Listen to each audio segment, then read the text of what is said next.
సిద్ధమా? కొత్త డ్రామా షురూ చేసిన యాంకర్ శ్యామల ఎందుకు ఓడిపోయిన 4 రోజుల తర్వాత వచ్చి థ్రెటనింగ్ కాల్స్ వస్తున్నాయని చెప్పి చంపేస్తామని బెదిరిస్తున్నారు అని చెప్పేసి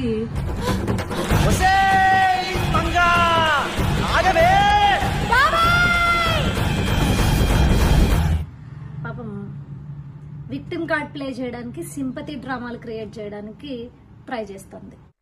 అటు చూడు. ప్రియమైన ఆంధ్రప్రదేశ్ ప్రజలకి నమస్తే. నమస్కారం అండి.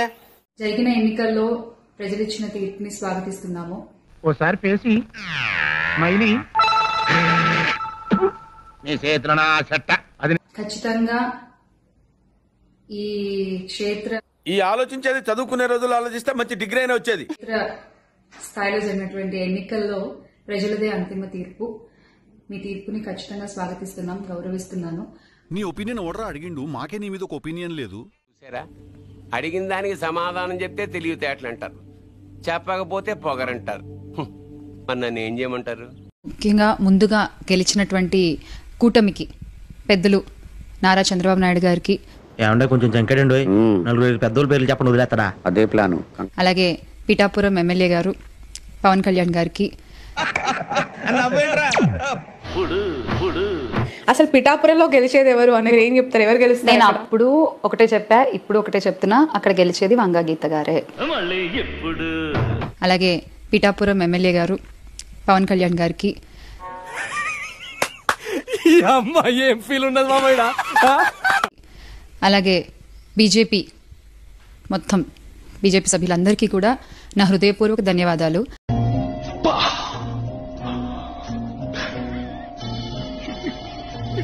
ట్రోల్స్ అంటే ఇంకా నేనేం చెప్పలేనండి దాని గురించి. అయితే ఒకటే ఏంటంటే, అంత మీ నాయకులే చెప్తూ ఉన్నారు, ఆడి ఎక్స్ప్రెషన్ చూసి మోసపోకండి, ఆడి ఫుల్ గా ప్రిపేర్ అయ్యాక యాక్టింగ్ లో ఎక్కడా కూడా ఎటువంటి పదాలు కూడా తూలొద్దు, జాగ్రత్తగా ఉందాము అని చెప్పి పవన్ కళ్యాణ్ గారు కూడా చెప్పడం జరిగింది మొన్న. సో మీ నాయకుడు ఇచ్చిన సందేశాన్ని అందరూ పాటిస్తారు అని కోరుకుంటున్నాను. అది అవదమ్మా, దేనికే భయపడితే ఎలాగా, ఇప్పుడే మొదలైంది. జగన్మోహన్ రెడ్డి గారు సీఎం అవ్వాలనేటువంటి ఒక కోరికతో, ఆయన మీద ఉన్న ప్రేమతో, గౌరవంతో నేను కంపెయినింగ్ చేయడం జరిగింది. ఎస్, ఎప్పటికీ జగనన్నతోనే. హే, నీకు వేరే దారి ఉన్నాను నీ గూగుల్ మ్యాప్స్ లో నా లొకేషనే పెడతావు నువ్వు. ఓకే, నీకు నేనంటే ఇష్టం, నా క్యాబ్ బుకింగే కావాలి నీకు, ఈ డ్రైవర్ డ్రైవింగే ఇష్టం నీకు. అంతే తప్ప నేను ఎక్కడా ఎవరిని వ్యక్తిగతంగా ఎటువంటి విమర్శలు చేయలేదు. పేరు చెప్పి ఎవరిని నేను ఎప్పుడు ఒక మాట తూలలేదు. నువ్వు గొక్కబెట్టి ఏడుస్తావు చూసుకో, నాకున్న అనుభవంతో చెప్తున్నా. అసభ్యంగా మాట్లాడలేదు ఎవరిని కూడా. దయచేసి ఇదంతా వ్యక్తిగతంగా తీసుకోవద్దు. మావా, తిట్టడానికి బూతులు కొట్టడానికి ఓపిక లేదురా. అలాగే వైసీపీ గెలుపు కోసం కష్టపడ్డ ప్రతి కార్యకర్తకి, వైసీపీ కుటుంబం మొత్తానికి కూడా పేరు పేరున ధన్యవాదాలు.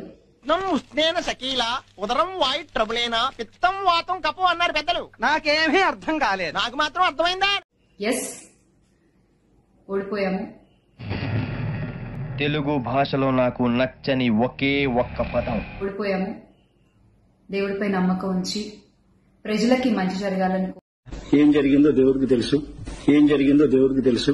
నేను ఓటు వేయకపోవడం వల్ల వాడు ఓడిపోయినట్టు ఏదో నాకు పడేది. శిరోభారం నవరత్న తైలం అన్నారు పెద్దలు. అంటే ఎవడి గుండు వాడు గీసుకోలేడు, అంటే నీ గుండె పుణ్యానికి ఇయ్యాలన్నమాట. పంతులు గారు, కానీ ఒకటి గుర్తుపెట్టుకోవాలి, గెలిచిన నాడు ఎప్పుడు విర్రవీగలేదు విజయ గర్వంతో. ఓడిపోయిన నాడు ఏనాడు కూడా కుంగిపోలేదు. మనం బాగున్నప్పుడు లెక్కలు మాట్లాడే, కష్టాల్లో ఉన్నప్పుడు విలువలు మాట్లాడకూడదు సార్. కరెక్ట్ కాదు. కరెక్ట్, ఇది కరెక్ట్ గా చెప్పేవయ్యా. అలాగే ఈసారి కూడా మన జగన్మోహన్ రెడ్డి గారు మరింత బలాన్ని పుంజుకుని, మా గెటబుల్ చూసి మీరు అపార్థం చేసుకుంటున్నారు, మాకంత పొజిషన్ లేదండి బాబు. మళ్ళీ ఖచ్చితంగా మీ అందరి సపోర్ట్ తో మనందరం కలిసి జగనన్నతో నడిస్తే ఖచ్చితంగా మళ్ళీ ఒక మంచి ప్రభుత్వంగా మనం ఏర్పాటవుతాము. సాహసం అనే చెప్పాలి. Anyway, wish all the best. అందరం కలిసి నడుద్దాము, మంచి చేద్దాం. ఏదైనా ప్రజలకి మంచి జరగడం ముఖ్యం. వినటానికి విల్లింగ్ గా ఉంటే శ్రీకృష్ణుడు భగవద్గీతలో అర్జునుడికి ఇంత చెప్పాడు. ఈ 5 ఏళ్లు కూడా ఆంధ్రప్రదేశ్ కి ఎంత మంచి జరగాలో అంత మంచి జరగాలని మనస్ఫూర్తిగా కోరుకుంటున్నాను. బాయ్ బాయ్, టాటా, గుడ్ బాయ్, గయా. థ్రెటనింగ్ కాల్స్ గురించి వచ్చేసరికి ఎస్, చాలా కాల్స్ వస్తున్నాయి, చాలా బెదిరిస్తున్నారు. ఒక రకమైన భయంగానే ఉంది నాకు కూడా. ఊరుకోవే, ఊరుకో, నేనున్నాను కదా, నేనేదో సాల్వ్ చేస్తాను. నువ్వు ఏడుస్తుంటే నాకు ఏడుపు వస్తుంది. ఊరుకో. అదేదో రేవ్ పార్టీ గురించి ఏదో ట్రోల్స్ చేశారని గబగబా వెళ్లిపోయి కంప్లైంట్లు ఇచ్చావు కదా. ఎందుకు సార్ పాతగాయని మళ్ళీ రేపుతారు? పరువు నష్టం దావాలు వేస్తా అన్నావు కదా. ఒకవేళ నిజంగా నీకు థ్రెటనింగ్ కాల్స్ వచ్చుంటే నువ్వు ఇట్లా లైవ్ లో లేకపోతే వీడియోలో చేయవు. ఇప్పుడు దాకా చేస్తుందంతా గంగలో కలిసిపోయింది కదరా. పోయి పిఎస్ లో కంప్లైంట్ చేస్తే ఖచ్చితంగా నీ థ్రెటనింగ్ కాల్ కనుక వచ్చుండుంటే న్యాయం జరుగుద్ది. ఇవన్నీ వినడానికి బాగుంటాయి కానీ ప్రాక్టికల్ గా వర్కౌట్ అవ్వవు. చూశాను. నువ్వు పవన్ కళ్యాణ్ గారి పైన వ్యాఖ్యలు చేసింది తెలీదా, లేకపోతే పిల్లి పిట్ట కథలు చెప్పేసి తెలుగుదేశం పార్టీ నాయకుడు చంద్రబాబు నాయుడు గారిని గాని లేకపోతే పవన్ కళ్యాణ్ గారిని గాని ఏ రకంగా సంబోధించావో గుర్తులేదనుకుంటున్నావా?